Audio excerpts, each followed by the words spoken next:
Welcome to ఈశ్వాస classes. నేను ఈశ్వాసాన్ని. Lime స్టోన్కి సంబంధించినటువంటి ఎక్కువగా మనకి క్వశ్చన్స్ అనేది రావడం జరుగుతుంది. అందులో ప్రధానంగా అడుగుతున్నటువంటి క్వశ్చన్ అనేది లైమ్ స్టోన్ అనేది ప్రధానంగా ఏ పరిశ్రమలో ఉపయోగిస్తారనేది క్వశ్చన్ అండి. So lime stone is most widely used in which industry అని చెప్పేసి అడుగుతున్నాడండి.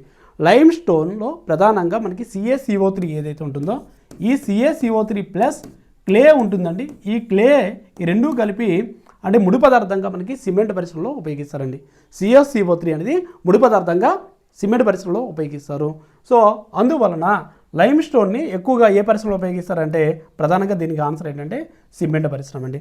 అలాగే స్టీల్, ఐరన్ అండ్ స్టీల్ అంటే ఉక్కు మరియు ఇనుము ఉక్కు పరిశ్రమలో కూడా ఉక్కు పరిశ్రమలో కూడా దీన్ని ఫ్లక్స్ కింద ఉపయోగిస్తారండి. ఫ్లక్స్ కింద ఫ్లక్స్గా లైమ్ స్టోన్ ఉపయోగిస్తారు. అంటే అర్థం ఏంటంటే మలినాలు ఏవైతే ఉన్నాయో ఇనుము ఉక్కు పరిశ్రమలోని మలినాలను తొలగించడానికి ఫ్లక్స్గా ఉపయోగిస్తారు లైమ్ స్టోన్ అనమాట. రైట్.